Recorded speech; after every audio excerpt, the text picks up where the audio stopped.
Professor Ronaldo Jordão Prestes. Eu pensei que dessa vez você fosse mais uma vez omitir o Jordão.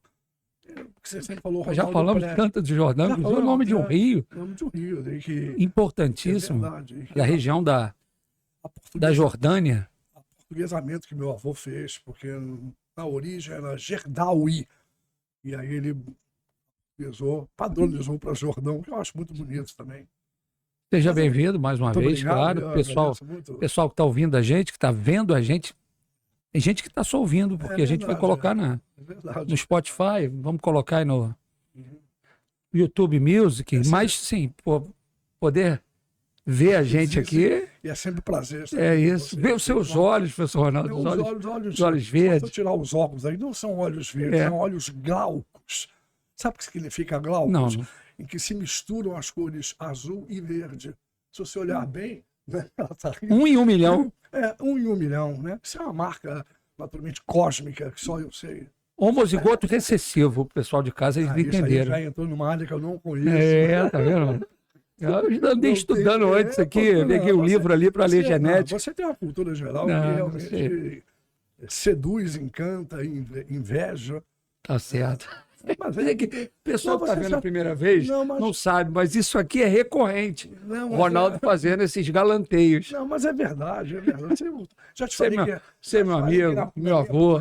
Na nossa profissão, eu só conheci 3 pessoas que tinham cultura geral. O professor Tarcílio Ribeiro Lessa. Grande professor de biologia, década de 60, 70. Elcio. Foi meu professor. Os 2 foram meus professores. Não foram meus, porque...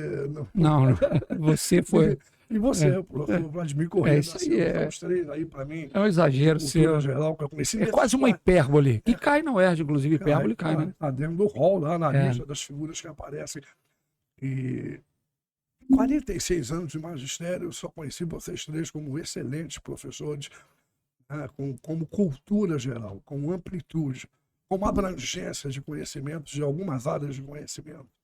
Mas você não tem credibilidade para avaliar, porque você é uma pessoa muito próxima, né? Lembra que eu te falei uma vez do Bourdieu? Eu consigo ser Você lembra do Bourdieu? Lembro. Eu consigo ser imparcial, eu consigo ter essa capacidade de abstrair. O Bourdieu, os circuitos de consagração social são tanto mais eficazes quanto maior a distância social do objeto consagrado. Essa eu acho ótima. Quer dizer, as pessoas que estão distantes, elas têm condição de consagrar ou não, de avaliar. A pessoa que está muito próxima, os amigos acabam avaliando assim, por amizade. Minha mãe, a avaliação da minha mãe vai dizer assim, Vladimir, você é bonito. Pô, minha mãe, a pior avaliação é a minha. Então, quanto mais distante está a pessoa, isso é verdade. mais honesta é a avaliação. Você é meu amigo, eu sou seu amigo. Mas é o que eu acho mesmo, independentemente dessa estreiteza de amizade, é o que eu acho. É o que eu acho. Tá bom, vamos. É minha visão crítica imparcial. Deixa o pessoal pensar aí, né? Avaliar. Exatamente. Mas, Ronaldo, nós vamos falar da Clarice. Do conto Amor da Clarice. Que faz parte da coleção de 13 contos do livro Laços de Família. Olha aí. Nova ainda, né? Você sabia que ela é ucraniana? Não, se naturalizou brasileira, mas ela nasceu na Ucrânia. A profundidade do texto é uma coisa de impressionar.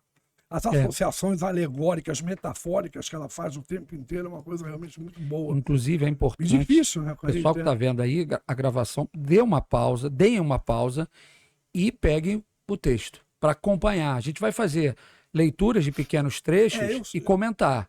Eu sugeri, né? E você aqueceu, eu agradeço muito. Tem a minha anuência. Gostei da anuência. Convivência com você. Aquecer, né? Então, fazermos em 2 partes. Então, né, uma leitura realmente do texto, isso vai ajudar bastante vocês acompanhando em casa. Né? Isso vai ser muito importante. Eu vou chamando a atenção para algumas partes aqui que são assim pertinentes e que tem assim uma possibilidade de reverberação, de reflexo na prova. Já podem anotar, né? Em casa, o pessoal ouvindo, vai anotando. anotando. Vai anotando. E você sabe que normalmente eu tenho o dom do vaticínio pelas minhas... Né? Você até me devendo há quem duvide que é o dom do vaticínio. Tem gente que diz que você tem contatos lá na UERJ. Tem contato. Você tem imediato no 3º grau.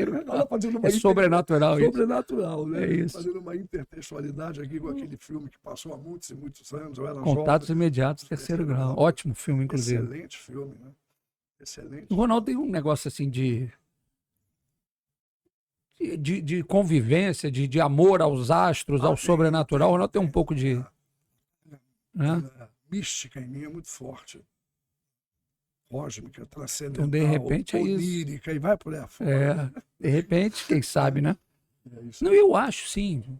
Eles vão identificar algumas coisas que você vai falar aqui, porque você, importante, o senhor, Obrigado por você. vai Senhor, em alguns momentos dizer assim, eu paro de dar aula, senão vai cair. Com certeza. E esses cortes vão para a internet, vai divulgar. E você sempre que depois quer fazer o confronto... Você não parou de dar aula ainda. Não, exatamente. E quando você faz o confronto depois, aí aparece lá, né? Eu vaticino. Às vezes, mas sabe o que é porque eu sinto o texto, a obra, eu vou estudando, à medida que eu vou preparando questões, eu vou me aprofundando nas questões.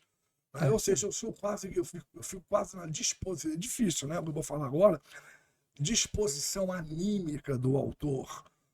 Que está na mesma disposição. Quando eu digo, um grande crítico alemão uma vez falou, Emil Steiger, ele falou que quando você está na mesma disposição de ânimo, anímica do autor, você se torna coautor. Agora, pôr-se na disposição anímica, no diapasão de um texto de uma profundidade lindíssima como esse aqui é muito difícil. O Ronaldo fala algumas palavras, a gente fica com dificuldade, né? Então, assim, eu vou dizer para você que esses elogios mútuos do preâmbulo, essas coisas, mas a gente vai aprendendo, né? Eu vou anotando, certas coisas que o Ronaldo fala, é verdade. Eu sei, anoto. Verdade. Anoto e vou repetir. Até porque a gente vai absorvendo vocabulário quando Sim. exegeta, hermeneuta, não sei o que. Você aprendeu comigo, né? Claro, pô, sem dúvida. Sem dúvida. Você é o mestre. Mas por quê? Porque você tem uma vaidade linguística muito grande. É admirável, eu sempre falo isso. O professor Vladimir tem uma vaidade linguística muito grande. Todos deveriam ter essa vaidade linguística. Então, como eu estava dizendo, estar na disposição de criação de uma obra como essa é muito difícil, né? Então, é claro que eu não vou dizer assim, para de dar aula, você pode ser até o momento que eu vou dizer isso, mas eu vou dizer 90%, 90%, 95%. Ano passado você acertou o paradoxo, é bom até falar isso, porque tem paradoxo aqui. Tem. Ano passado voltou. Detalhe, foi bom você falar sobre isso. Eu estava numa expectativa muito grande,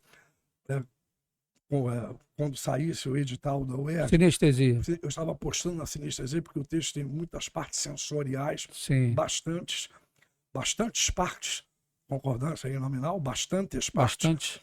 E eu estava apostando que eles viriam com a sinestesia, como no ano passado eles voltaram com o paradoxo. Sim. Já faz tempo que eles não põem a sinestesia no rol dessas figuras de linguagem.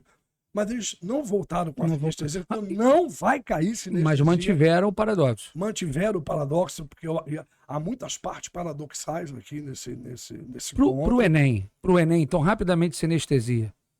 É a mistura de elementos sensoriais. Cheiro doce. Cheiro doce, por exemplo. Isso aí, que você mistura o sentido do olfato com o paladar.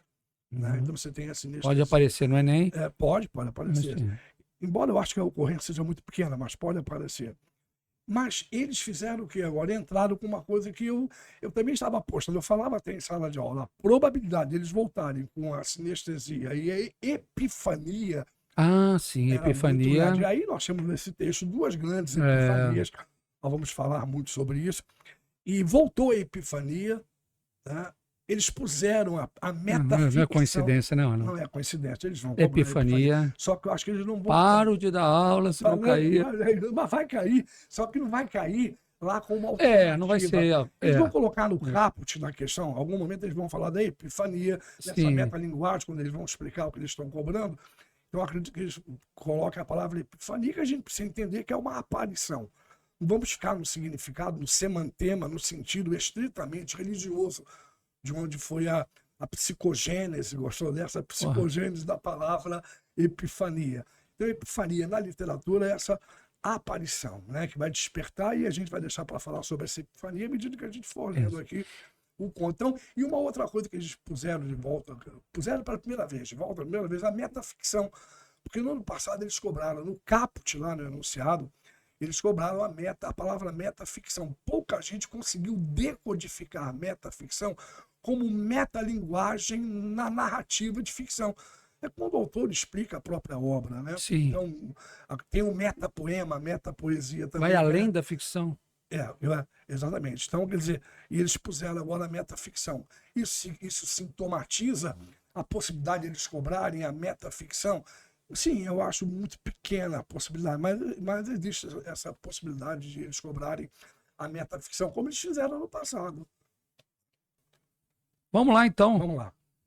As anotações que eu fiz não são as mesmas que o Ronaldo fez. Eu fiz a leitura, anotei, o Ronaldo anotou muito mais, leu 386 vezes. Mas eu queria começar pedindo para você fazer uma análise do narrador, né, Ronaldo? Porque, assim, é onisciente esse narrador.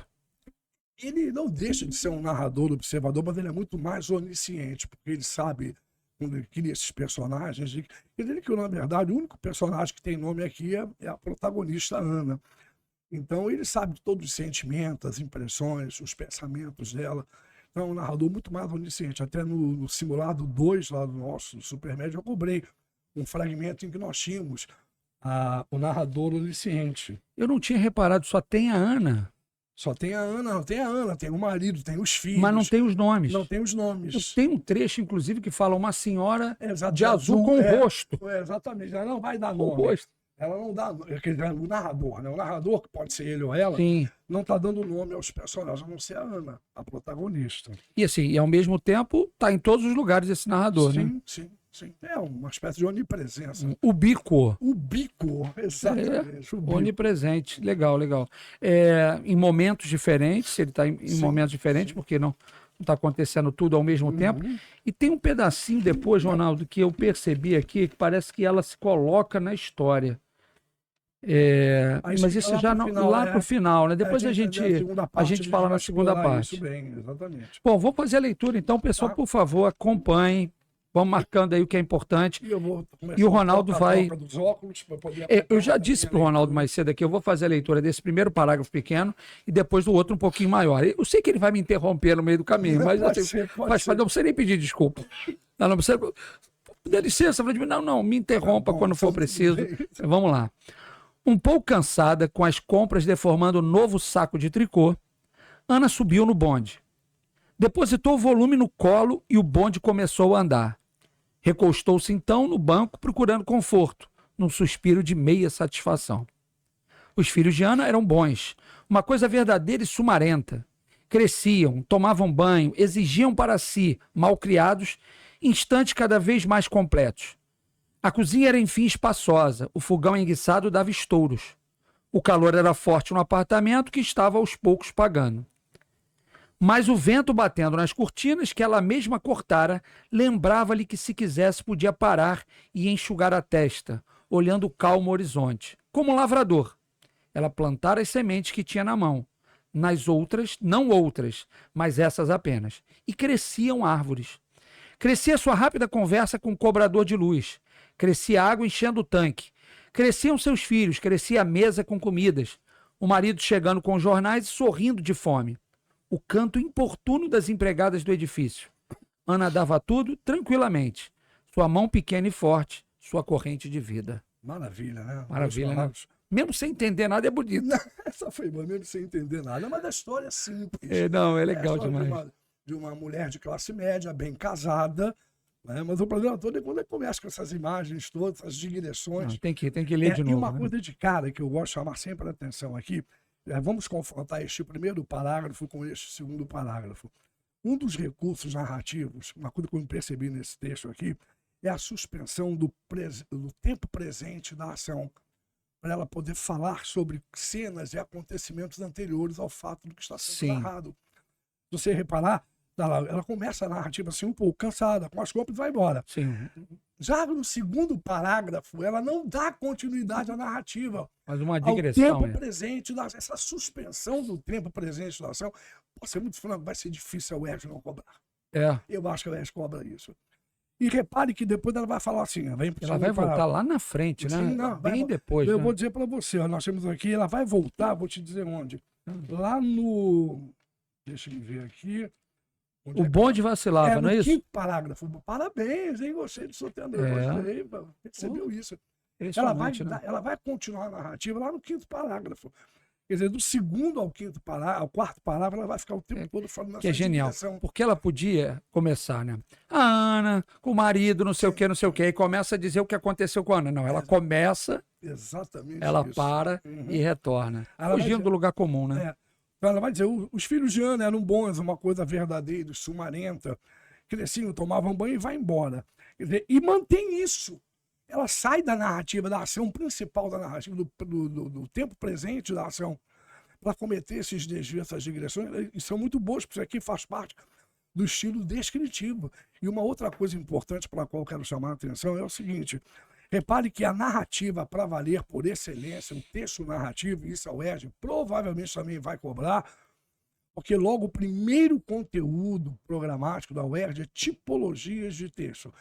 Ela coloca lá descrição, narração, injunção, dissertação. Às vezes ela coloca argumentação, porque o texto dissertativo ele pode ser argumentativo ou expositivo.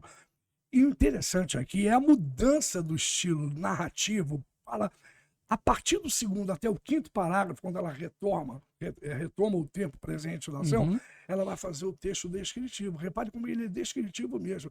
O que é o texto descritivo, eu sempre digo, é a narração circunstanciada, que se trabalha com detalhe. Onde se trabalham detalhes. Então você tem lá, os filhos de Ana eram bons, uma coisa verdadeira, cresciam, tomavam banho, exigiam de si mal criados.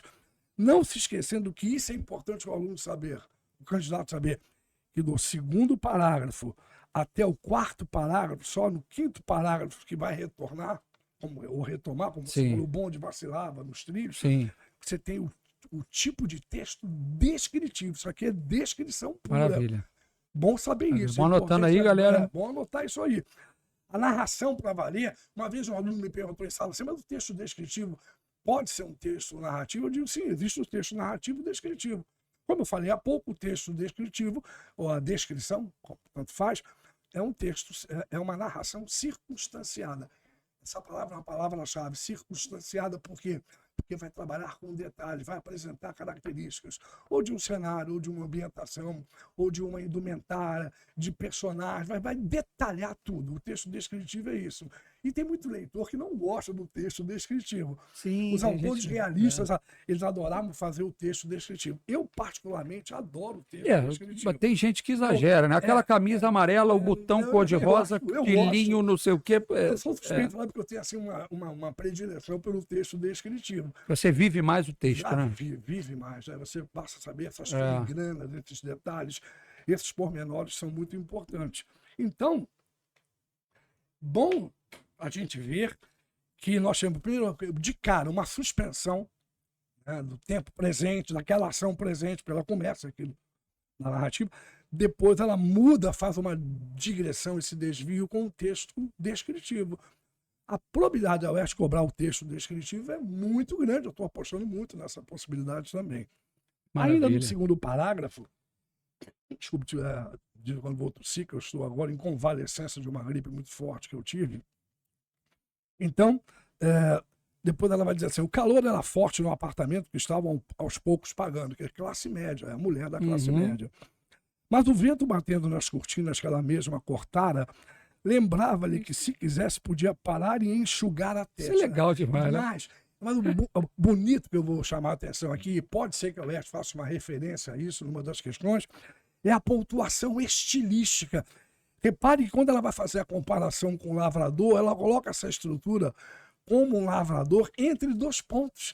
Não haveria a menor necessidade, mas ela deu uma pausa. Eu lembrei disso. A gente estava falando lá atrás desse trecho aí. Olha só o que ela vai fazer. Mas o vento batendo nas cortinas, que ela mesma cortara, lembrava-lhe que se quisesse podia parar e enxugar a testa. O lavrador tem que enxugar a testa toda hora. Não, é legal demais, né? Assim, é isso. Ele olhando o horizonte e o vento enxugando a testa. Enxugando a testa. Olhando calmo o horizonte, como um lavrador. Eu faria essa pausa, até professor de literatura, de língua portuguesa. É óbvio que eu leria. O senhor leu muito bem, com uma entonação muito boa, só que a minha entonação aqui seria um pouco mais enfática. Eu faria isso aqui, ó. Lembrava-lhe que se quisesse podia parar e enxugar a testa, olhando o calmo horizonte, como um lavrador. Essa pontuação ela não foi uma pontuação. Mas tem uma coisa interessante que eu vi, porque assim, como um lavrador, ela plantar as sementes. Sim. Como um lavrador, ele pode, ele faz pode ser uma referência também ao texto que está por vir. Sim, sim. Nesse caso. E uma coisa que eu queria chamar a atenção é exatamente isso. Ela plantar as sementes, também vai ser muito difícil, eu não cobrar isso aqui. Por quê? Pela acepção, a significação da conjunção mais, que normalmente tem um valor de antinomia, de oposição. Legal. Repare que ela vai dizer assim, ó, ela plantar as sementes que tinha na mão. Olha a metáfora aí. Quais são essas sementes? Os filhos, o marido, né? A escolha pelo casamento, a família pela qual ela optou, né? Então, ela plantar as sementes que tinha na mão. Porque do nada aparece isso. Você vai falar como um lavrador e de repente aparece essa informação no texto. Ela plantar as sementes que tinha na mão, não outras, mas essas apenas. Essas apenas. Esse mais aí tem um valor, ele é bem enfático, um valor de adição. É como se fosse assim, ela plantar as sementes que tinha na mão, não outras, e essas apenas. Se alguém me perguntasse assim, mas o mais aqui não teria um valor adversativo, eu digo por conta do não outras. O não outras já é o valor adversativo. Então, entre esse mais entra nessa história aí, nessa estruturação, entra o mais para reforçar com a ideia de adição. Não é para reforçar a adversativa que veio antes. Olha lá, ela plantar as sementes que tinha na mão, não outras. E essas apenas, para enfatizar, mais essas apenas é o e essas apenas. Esse mais com valor mais de adição, em função da diversidade que já apareceu na estrutura anterior, que é não outras. Muito interessante e importante essa alegoria das sementes. As sementes são os filhos, o marido, a família. E eu estava pensando aqui o seguinte, não outras, ela já começa a dar aquela ideia de só a família, só eles ali, só tem aquilo. Só a alienação dela. É isso. Aí é que está. Aí o texto daqui a pouco vai partir por uma coisa que a gente percebe e vai nas entrelinhas e muitas vezes nas linhas ostensivas que nós vamos ver aqui, vai falar sobre a alienação, que a Ana era uma mulher alienada, que ela só tinha essas sementes na mão. Ela não tinha as sementes do mundo externo. E aqueles serviços domésticos, né? Já falou do fogão, já falou de cortar a cortina. Sim, é isso aí, parabéns.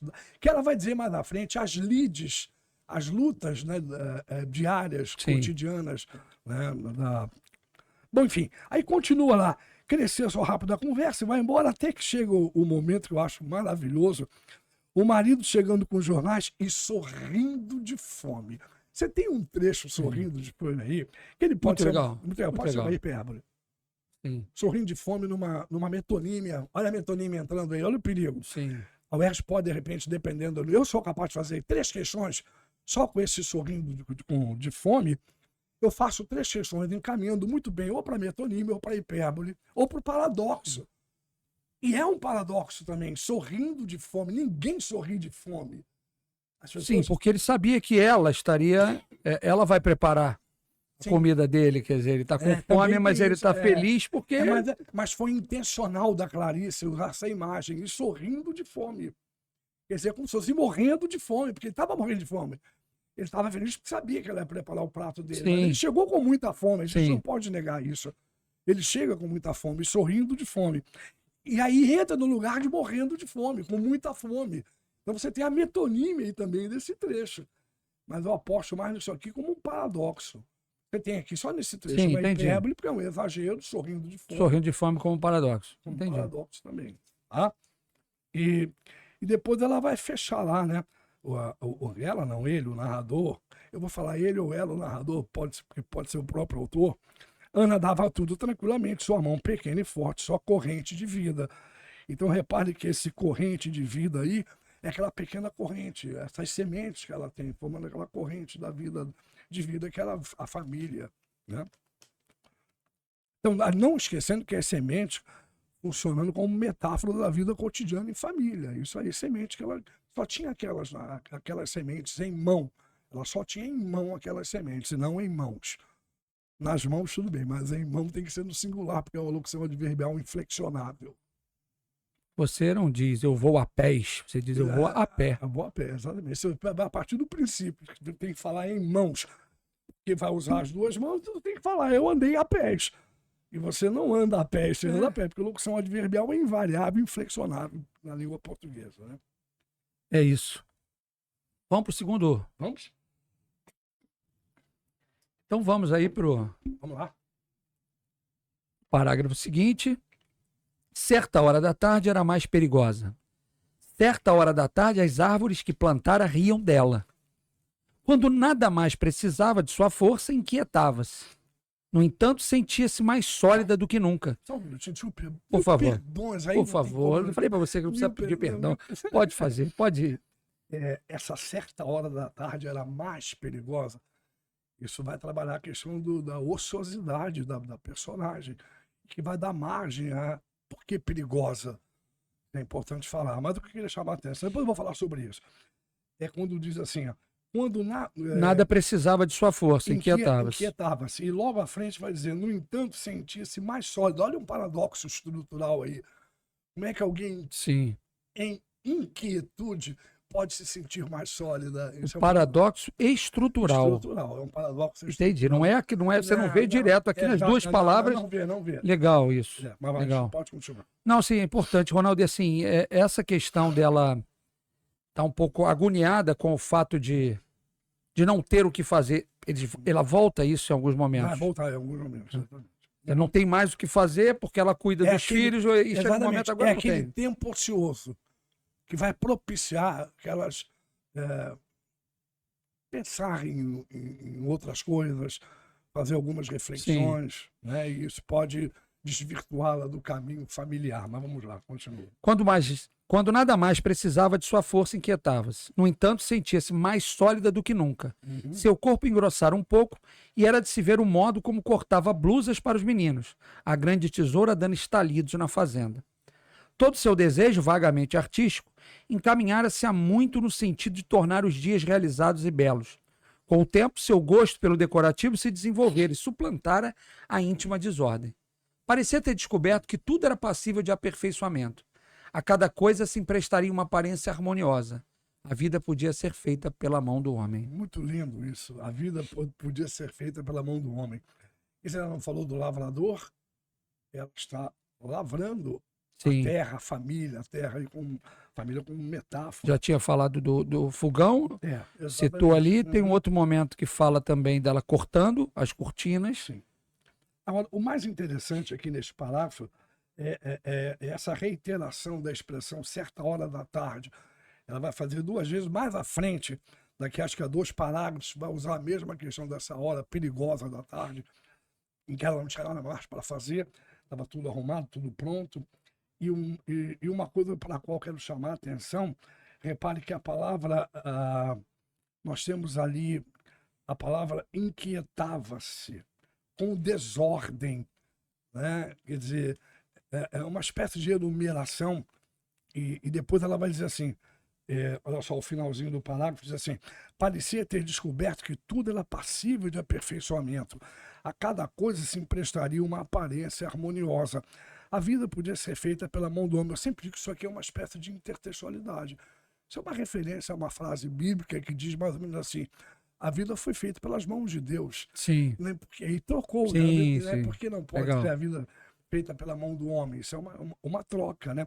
Então você tem ali a palavra perigosa lá do primeiro parágrafo, na primeira linha desse terceiro parágrafo, certa hora da tarde ela é mais perigosa. Eu quero que o meu aluno, quem está assistindo a esse podcast, ele associa a palavra perigosa à palavra desordem, né? Porque e inquietava-se, perigosa, inquietava-se e desordem. São signos aí que não deixam de ser prenúncios do problema que vai aparecer depois com relação à hora que ocorrer a epifania. Né? Porque ela está em inquietude, como eu falei. Né? A hora perigosa da tarde é uma hora que parece que tudo fica em desordem. Porque o narrador vai dizer, com o tempo, lá no finalzinho, com o tempo, seu gosto pelo decorativo se desenvolver e suplantar a íntima desordem. Olha, importante isso aqui, a íntima desordem. Quer dizer, ela estava com alguma desordem por dentro. Isso aí isso para mim foi um signo de prenúncio. E eu fiquei, né, quando eu estava lendo aqui, eu fiquei louco para ir mais à frente para saber, porque me incomodou muito essa íntima desordem. a desordem dentro dela. Sim. Por que o narrador disse isso? Porque ele é onisciente. Sim. Ele sabia da sim. íntima desordem da pessoa. Mais do que ela, provavelmente. Mais do que ela, provavelmente. Então, isso é muito bom a gente ter esse tipo de leitura e verificar isso. Eu anotei aqui. E, uma desculpa, outra coisa que já era para ter falado. Desculpe-me. Já reparou a marca do tempo do pretérito mais perfeito? Ela usa muito o pretérito mais perfeito. Suplantara. Suplantara, desenvolvera, e tantos momentos Plantara lá em cima. Plantara, e nos parágrafos anteriores iniciais, ela usando o pretérito mais perfeito. Então, a probabilidade também de Aoeste cobrar a semântica do pretérito mais perfeito, que é um passado que aconteceu antes de um passado, veio antes do passado, Sim. Existe essa possibilidade que a UERJ veio, volta e meia, ela cobra. Ela pode cobrar isso? Está no conteúdo programático, está no conteúdo, e vez ou outra ela cobra isso. Há 3 anos, se não me engano, ela cobrou o pretérito imperfeito. Mas não vai pedir o verbo. Não vai pedir o tempo do verbo. verbo. O tempo do verbo. Ela vai falar até disso. No simulado nosso, número 2, eu cobrei uma questão sobre isso. Sim. Eu não pedi o tempo verbal. Pedi a semântica, significação do tempo verbal. O que eu anotei aqui foi na parte todo o seu desejo vagamente artístico. Quer dizer, ela não era. Sim, ela não era profissional. Sim, exatamente. Ela faz de tudo, ela corta a cortina, o fogão, você quer dizer. Então é vagamente artístico. Mas depois diz lá, seu gosto pelo decorativo se desenvolver e suplantar a íntima desordem, né? Aí depois ela vai colocar cada coisa assim, prestaria uma aparência harmoniosa. Sim. Ela está desenvolvendo essa vertigem que você falou, espetacular o que você disse. E aí me veio a seguinte ideia, porque eu já tinha percebido isso, agora você fala, você me relembra.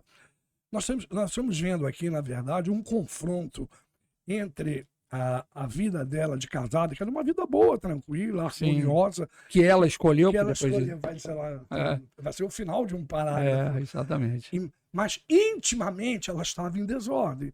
Ela não era uma mulher feliz intimamente. Isso é que é importante ressaltar. Eu até digo uma coisa mais à frente, quando vai se referir à juventude dela, porque agora vem o pior parágrafo do texto, na minha opinião. É o pior parágrafo. O próximo, agora no fundo. Deixa eu ver se é esse aqui. É esse mesmo. O parágrafo de densidade muito abstrata, muito complicado de ser entendido. Tá? E é neste momento aqui em que eu chego a dizer que... Bom, eu vou ficar quieto, não quero falar agora. Antes do próximo parágrafo, no início desse parágrafo, certa hora da tarde era mais perigosa. Certa hora da tarde, as árvores que plantara riam dela. Personificação. Parabéns, personificação, isso mesmo. A UERJ pode cobrar como prosopopeia, não? Pode, mas a UERJ é muito... Porque no edital tem personificação. Eu sempre digo, a UERJ é muito fidedigna ao que ela propõe. Então, se lá está personificação, porque durante muito tempo, eu acompanho o vestibular da UERJ há 50 mil anos, durante muito tempo a UERJ cobrou para a denominação, ou a nomenclatura, como você queira, ou a terminologia, prosopopeia. Depois de um certo tempo ela cobrou também o animismo, a palavra animismo também é a mesma coisa. Sim. E depois ela abandona essas duas e usa a nomenclatura personificação. Então, se ela cobrar, ela cobrará com o nome de personificação. Porque está no edital. Está no edital. Nesse ponto é fidedigno. Fica até mais fácil, né? Personificação. Fica mais fácil. E é uma bela personificação. E existem outras personificações que nós vamos ver mais à frente. Maravilha. Vamos para o próximo? Esse aqui dá trabalho. Esse vai dar trabalho. Vamos lá. Então vamos lá. No fundo, Ana sempre tivera a necessidade de sentir a raiz firme das coisas. E isso um lar perplexamente lhe dera. Por caminhos tortos, viera a cair num destino de mulher, com a surpresa de nele caber como se o tivesse inventado. O homem com quem casara era um homem verdadeiro. Os filhos que tivera eram filhos verdadeiros. Sua juventude anterior parecia-lhe estranha como uma doença de vida. Dela havia aos poucos emergido para descobrir que também sem a felicidade se vivia. Abolindo-a, encontrara uma legião de pessoas antes invisíveis, que viviam como quem trabalha, com persistência, continuidade, alegria. O que sucedera a Ana antes de ter o lar estava para sempre fora de seu alcance. Uma exaltação perturbada que tantas vezes se confundira com felicidade insuportável. criar em troca algo, enfim, compreensível. Uma vida de adulto. Assim ela o quisera e o escolhera. Espetacular. Difícil de entender, mas espetacular esse E parágrafo. toda hora o mais que perfeito também, né? É o tempo, toda hora. Ela pontua, ela vai criar uma marcação rítmica estrutural com o mais que perfeito. Por isso que eu acho que a grande probabilidade é o Hersch Cobraú, esse semantema, essa semântica, esse significado do mais perfeito. Muito bem cotado. Então, é uma coisa que eu achei engraçada, porque começa assim, como você já leu, no fundo ela sempre tiver a necessidade de sentir a raiz fibra das coisas. Que ela não, mas por quê? Em que momento da vida dela ela se sentiu instável? Havia muita instabilidade nela, porque dizia até agora nas entrelinhas, as entrelinhas. Diziam as entrelinhas. Depois nós vamos ver que é isso realmente que vai acontecer. Ela vai dizer assim, isso um lar perplexamente lhe dera. Então esse perplexamente entrando aí, isso aqui é um advérbio paradoxal. Por que vai trazer perplexidade? Porque ela não contava que a vida de casado seria uma vida que daria tranquilidade para ela, harmonia, segurança. Era tudo que a mulher da classe média queria. Essa é uma obra referente à família da classe média. Então, ela vai dizer isso um lar perplexamente dela. Porque ela afirma antes, Ana sempre tivera a necessidade de sentir a raiz firme. E isso um lar perplexamente dela. Por que perplexamente? Causou tanto espanto assim um lar, porque lar não dá segurança? Sim. Ainda mais naquela época, claro que dava muita segurança, e ainda dá, né?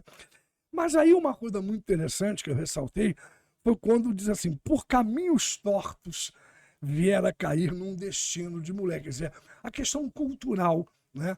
De a mulher constituir a família, aquela coisa Sim. toda. Agora, por caminhos tortos. E ela procura voltar depois, né? Se afasta aí. Que caminhos tortos são esses? Provavelmente isso aqui é uma referência à juventude dela. Como é que você pode afirmar isso? Porque o texto vai dizer a posteriori. O parágrafo vai dizer isso logo depois. Então eu sempre digo, neste momento aqui, eu imagino que essa personagem, se eu tivesse a possibilidade de conversar com o narrador, não é com a autora, com o narrador onisciente, se nós pudéssemos materializar, porque essa é a grande questão. Aí eu vou falar de uma epifania meio invertida. Se eu pudesse, eu quando li esse trecho, eu vou ter que falar, se eu pudesse, cara, como seria bom materializar um narrador? Você é um autor, você escreve crônicas muito bem, né?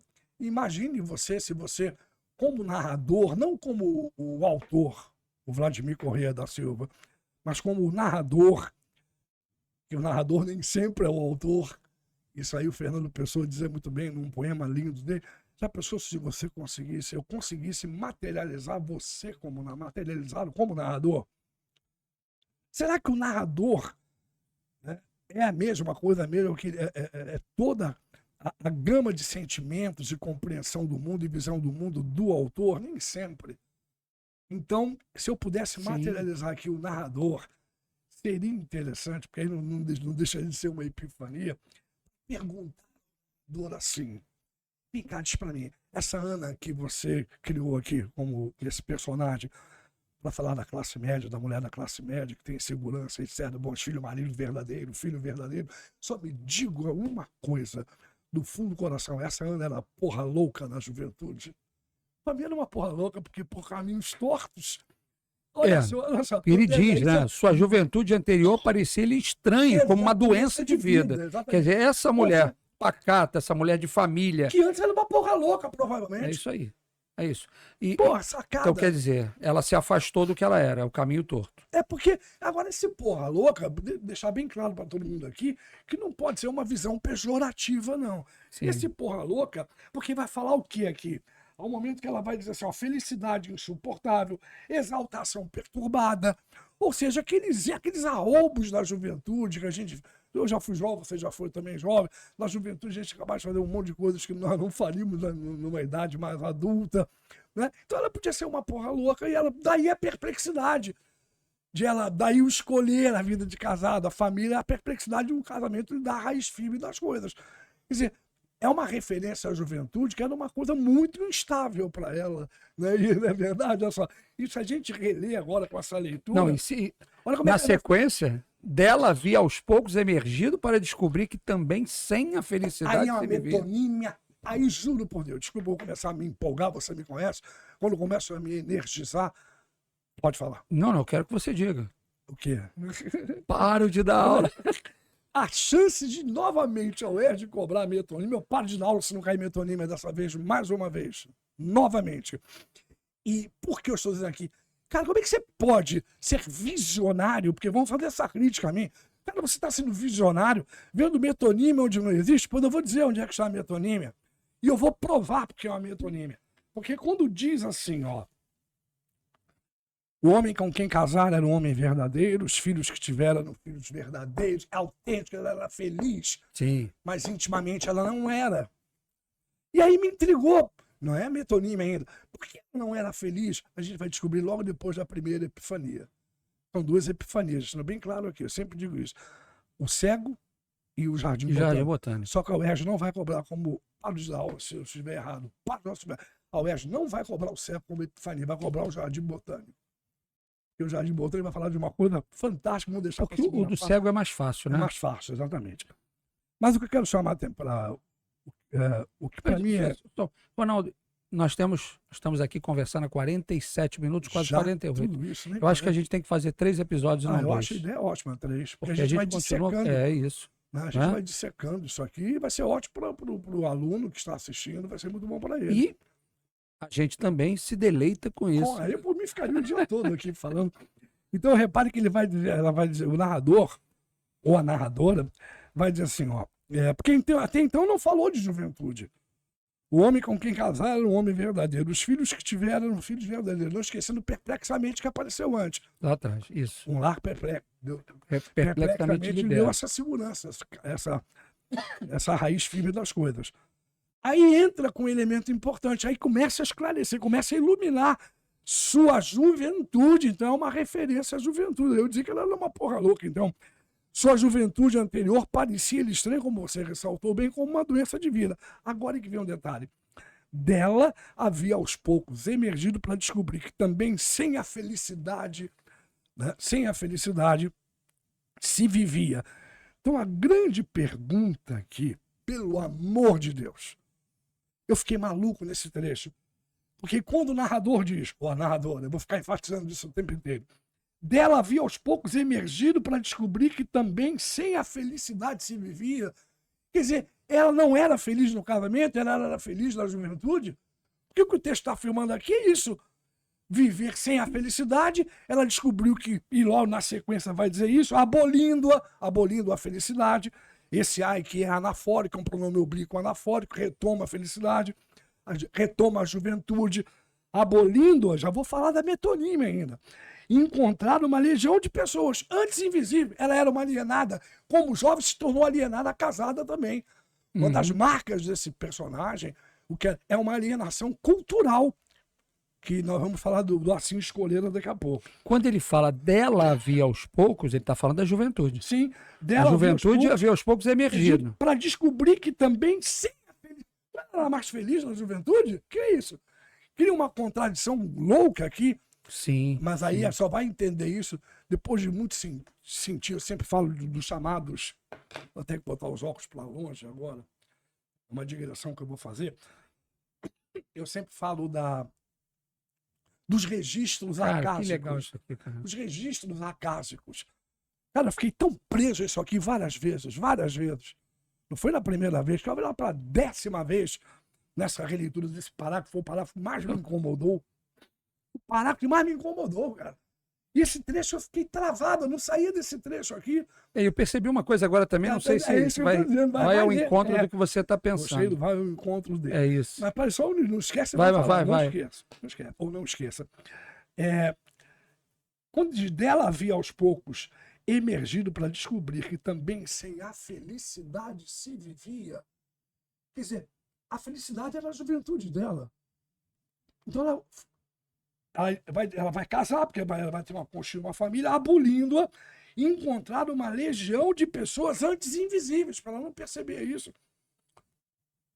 Onde é que está aqui? Que viviam como quem trabalha, com persistência, continuidade e alegria. Vem uma enumeração aqui. Então, essa vida é melhor. Uma vida que eu vou ser alegre, vou ter segurança.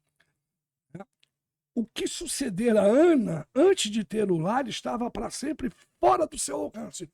Porque ela tinha escolhido, ela abandonou, não quer saber da juventude dela mais, uma exaltação perturbada, que tantas vezes se confundira com felicidade insuportável. Novamente, novamente o termo felicidade. Só que a felicidade agora tem a cooperação sintagmática do adjetivo insuportável. Felicidade insuportável. Quer dizer, era uma felicidade que para ela era insuportável. Para Ana, ela queria segurança. Por que metonímia, então? Porque felicidade aqui é liberdade. Felicidade é a liberdade dela. É uma metonímia assim. E representa mais do que a felicidade. Porque Entendi. a juventude dela não era tão feliz assim, senão ela não teria optado pela vida adulta, madura e casamento. Entendi. Sua juventude anterior parecia-lhe estranha como uma doença de vida dela. Abolindo-a. Havia aos poucos emergido para descobrir que também sem a liberdade se vivia. Mas por que você está falando liberdade, Ronaldo? Pelo seguinte, porque depois, quando ela vai ver ela vai questionar o casamento dela, vai ver um fluxo de consciência muito forte, fluxos de consciência fortíssimos por parte da personagem através do narrador onisciente, que vai fazer que ela realmente queria essa liberdade. O cego foi despertar, por isso esse momento epifânico do cego. Ele vai despertar a Ana, e aí começa esse conflito existencial muito grande. Né? Entendeu? A felicidade aqui, para mim, é liberdade, porque jovem ela tinha liberdade. Mas para conviver com esse legião de pessoas antes de viver, ela precisa persistir. Precisa persistir. E eu acho que tem uma gradação aí, né? Porque persiste, continua alegre. Alegria. Uma persistência, continua para conseguir alegria. Uma ascendência, bem visto aí, uma gradação. Então é importante entender que a felicidade aqui, porque isso me causou assim, sabe, um contrassenso no primeiro momento. Como é que pode, sem a felicidade se vivia? Então a juventude dela era melhor, mas o texto, o parágrafo no início não diz que a juventude era melhor, muito pelo contrário, fez uma comparação com doença de vida. Então, felicidade aqui só pode ser entendida como liberdade. Porque ela não estava presa à família. Tanto é que há um momento, você já leu o conto todo, há um momento que ela pensa em abandonar tudo. Nas entrelinhas, ela quer abandonar tudo, depois ela volta. Entendeu? Por isso esse parágrafo aqui é muito denso. E a gente entender que felicidade aqui é uma referência à liberdade que a Ana tinha. Ela diz, né? O que suceder a Ana antes de ter o lar estava para sempre fora de seu alcance.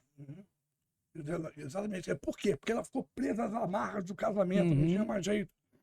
Ela abandonou a juventude, porque assim ela o escolhera, como vai dizer o narrador ou a narradora. Uma exaltação perturbada. Olha aí, exaltação perturbada, porque a juventude tem muito disso, né? E tantas vezes se confundira com felicidade insuportável. Ela era feliz, mas era insuportável. Sim. Né? Por isso que é a questão da liberdade. Criar em troca algo, enfim, compreensível. Uma vida de adulto. A vida de adulto. A vida mais compreensível. Quer dizer, ela vai calar isso dentro. Eu acho que em alguns momentos aparece assim, uma ideia de conformidade, de resignação, né? Assim. Cara, eu vou aplaudir. Essa eu vou aplaudir, pô. Eu tenho que aplaudir. É isso. É isso. Conformismo, resignação. Resignação. Com certeza. Resignação. Parabéns, é isso aí. É isso, meu amigo. Eu acho realmente que a gente vai ter que fazer em 3 episódios. Olha só, vamos? Vamos ver mais um passo. Vamos, nós estamos com 55 minutos. Vamos lá. Sua precaução reduzia-se a tomar cuidado na hora perigosa da tarde. Ela voltando com a hora perigosa, a hora ociosa da tarde. A hora ociosa. Quando a casa estava vazia, sem precisar mais dela. Quer dizer, ela se sente inútil nesse momento. Né? Inútil, O sol alto, cada membro da família... Detalhe, essa inutilidade podia dar margem ela pensar coisas que não eram muito boas. Sim. Né? Questionar o casamento, um monte de coisa. Embora ela fosse paradoxalmente feliz no casamento. É isso também, né? Ela não tem as tarefas, né? Como é que é aquele ditado da oficina do... Quando você não tem o que fazer, você come... É isso aí. Mente vazia, eu acho que é isso, né? É nesse momento, e nesses momentos que o narrador vai mostrando que a Ana não podia ficar na ociosidade. Quer dizer, nessas entrelinhas mostrando que ela não era uma mulher feliz no casamento. Ela era feliz e ao mesmo tempo não era feliz. Ela não tinha a felicidade da juventude, ela perdeu a liberdade ao se casar. A casa estava vazia sem precisar mais dela, o sol alto. Cada membro da família distribuído nas suas funções. Olhando os móveis limpos, seu coração se apertava um pouco em espanto. Olha só que bonito isso. Ela né? preferia os móveis sujos para ter o que Pra fazer. ter o que fazer, parabéns, é isso mesmo. E isso aqui não deixa de ser uma possível metáfora com a vida organizada dela. Sim. Tudo harmoniosa, tudo certinho. Vamos lá. Mas na sua vida não havia lugar para que sentisse ternura pelo seu espanto. Ela tem carinho pelo espanto dela, porque ela quer fugir da vida da Sim. hora da tarde, a hora perigosa da tarde. Ela o abafava com a mesma habilidade que as lides em casa lhe haviam transmitido. O trabalho em casa, né? Os afazeres de casa, tudo isso. Por isso eu disse que olhando os móveis limpos, seu coração se apertava um pouco em espanto, é uma possível metáfora da vida organizada em função disso aqui. Ela o abafava com a mesma habilidade que as lutas diárias, né, que os afazeres domésticos. Né? Saía então para fazer compras ou levar objetos para consertar, cuidando do lar e da família, à revelia deles. É isso aí. Quer dizer, era para ela. Para ela. Só está se tornando um grande hermeneuta, hein? Quando voltasse, era o fim da tarde e as crianças, vindo do colégio, exigiam, né? Assim chegaria a noite, com sua tranquila vibração. De manhã acordaria aureolada pelos calmos Aí eu vou deveres. ter que te interromper, porque eu acho essa metáfora uma das coisas mais lindas do texto do Conto O Amor. De manhã acordaria aureolada, quer dizer, santificada pelos calmos deveres. A aureolada é santificada. Sim. Né? Tá tudo cumprido, tudo direitinho, fiz tudo direitinho, com Legal. todo figurino. Vamos lá. Encontra... Aí o narrador vai falar, é dela por dentro agora. Ele falou dela se sentir aureolada, mas vamos lá, continua. Aí é genial também, né? Encontrava os móveis de novo empoeirados e sujos, como se voltassem arrependidos. Quem é que voltava? Personificação de novo. Vale a pena, essa é a juro por Deus. Ué, Você mas percebeu isso muito bem, né? ou não de convivência com você, Não Ronaldo. é fácil perceber essa personificação. É a personificação exatamente dos móveis que estavam empoeirados. Porque Os móveis voltavam arrependidos, é demais. É lindo isso, os móveis voltavam, como se voltassem arrependidos. Personificação. Quanto a ela mesma, fazia-se obscuramente parte das raízes negras e suaves Olha do aí, mundo. obscuramente com negra, essa associação dos vocábulos, obscuramente negra. Né? O cego na escuridão. O cego na escuridão, exatamente. Aliás, eu não quero fazer aqui uma prévia, mas o verdadeiro cego não era aquele que está aqui no romance, no conto. Era ela. Ela. Vamos lá, continua. Vamos chegar lá. Vamos chegar lá. Do lá? chiclete. Do chiclete. E alimentava anonimamente a vida. Estava bom assim. Assim ela o quisera e escolhera. É isso. Essa frase é uma máxima. De novo, né? É uma máxima que De novo. sintetiza tudo até agora, falado até agora. Repare que assim ela o quiser e o escolher, você tem uma transferência da questão cultural para a personagem. Você tinha aquela cultura de a mulher ser criada para a família, aquela coisa toda, mas nesse momento em que quando o narrador diz assim ela o quiser e escolher, acabou, saiu a questão cultural, ela escolheu essa vida, ela queria essa vida. Transferência aí da questão cultural para a personagem. Como fala naquele momento lá, a Claro. revelia deles. E agora, aí esse momento é um momento que eu considero sazonal, agora é o retorno, como você muito inteligentemente percebeu, nós Estamos retornando aí. retornando à narrativa. Agora se retorna ao tempo presente da ação narrativa. Ela agora vai parar com as digressões descritivas. Importante saber isso, fixar isso, reiterar. As digressões descritivas, né? Não descrições até agora. Sim. Agora ela volta. Ela vai voltar para a narrativa mesmo. O bonde vacilava nos trilhos. Entrava em ruas largas. Logo, Imagina a cena. Eu até imagino. ele não deixa de ser esse vacilava aí. Oscilava, né? Eu fico na dúvida. Eu coloquei aqui, mas coloquei com uma interrogação aqui se chega a ser uma uma personificação aí. Se você pensar no oscilava, talvez não. Não vai ser aí que eles vão cobrar. Não. O bonde vacilava nos trilhos, entrava em ruas largas. Logo um vento mais úmido soprava anunciando mais que o fim da tarde. Olha só. Olha agora, mais que o fim da tarde. Então, se o fim da tarde era aquela hora perigosa, agora é mais ainda. Mais que o fim da tarde. O fim da hora instável. Repara que esse tipo de associação o ERS pode cobrar. Né? A hora perigosa da tarde é aquela hora instável, cria uma instabilidade nela. Porque enquanto ela está distraída, tomando conta das coisas da casa, preparando tudo, sendo aquela mãezona, uma mulher maravilhosa, a hora da tarde ela é perigosa. Da instabilidade dela. Da instabilidade. Por isso ela da reflexão, né? Das dúvidas. Mais que o fim da tarde, o fim da hora instável. Ana respirou profundamente e uma grande aceitação deu a seu rosto um ar de mulher. Quer dizer, ela aceita tudo isso, é a questão do conformismo, da resignação a que você se referiu. Ela respirou profundamente e uma grande aceitação deu a seu rosto um ar de mulher. O bonde se arrastava, em seguida estacava, parava, né? Até o Maitá tinha tempo de descansar. Foi então que olhou para o homem parado no ponto. Interessante que ela vai citar alguns bairros aqui, porque ela morou. Sim, Jardim Botânico. Mas não é só isso, né? É a classe média. A rua, inclusive, fala da Voluntários da Pátria. Exatamente. A diferença entre ele e os outros é que ele estava realmente parado.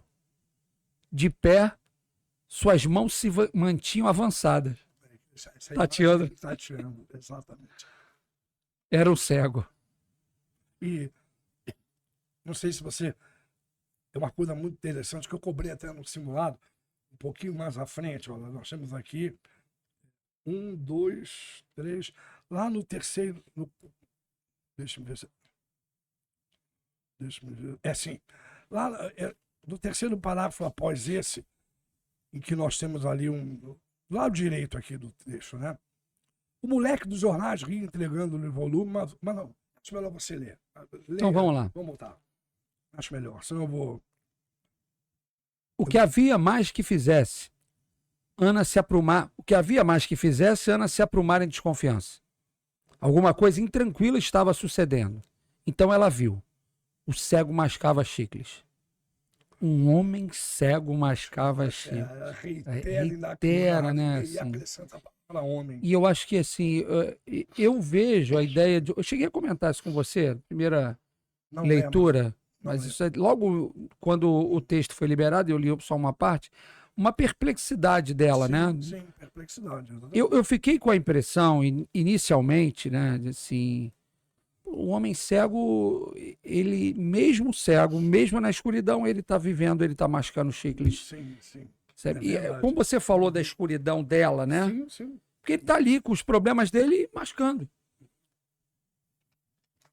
Então, ela viu o cego mascava chicles. Um homem cego, um espanto, né? Um homem cego. Enfim. Ana ainda teve, né? Vamos, porque aqui eu tinha... Tem mais alguma coisa para comentar? Eu tinha marcado aqui de parar aqui para você fazer Aqui é o momento da epifania. A epifania acontece aqui. Né? Quando ela vai dizer assim, a narradora ou o narrador, né? Deixa eu ver se é nesse trecho aqui. Não é isso não. Pode continuar. Eu acho interessante só uma observação aí em relação a esse trecho ainda. O que havia mais que fizesse Ana se aprumar em desconfiança. Ter mais desconfiança. Pois é. Se você normalmente se apruma quando você está mais tranquilo, né? Você se endireitou. Equilíbrio, ela se apruma na desconfiança. Exatamente. E já reparou que esse trecho aqui, então, agora quando você falar, vai bater certinho com o que vem antes num dos parágrafos anteriores, a íntima desordem. Já havia uma desordem nela. Então, o cego, essa primeira epifania do texto, essa aparição, que eu acho que o Regis vai cobrar mais como uma aparição, pode guardar o que eu estou falando, hein? Você vai aparecer como uma aparição. Então, essa primeira aparição, que nós temos na segunda Jardim Botânico, já era uma... Já estava com ela a íntima desordem. Ele apenas foi o grande motivador. O cego foi o motivador para desestabilizar a personagem Ana. Então nós vamos agora a primeira epifania e depois a segunda finalização. Que é... Não, vamos ter que fazer 3 podcasts. É. Não tem jeito. Então é melhor a gente dar uma parada Eu aqui. acho que assim, E porque aí continuar a a partir gente desse parâmetro vai na ainda epifania, faz a primeira no segundo episódio, Uhum. depois faz o Jardim Botânico e encerra.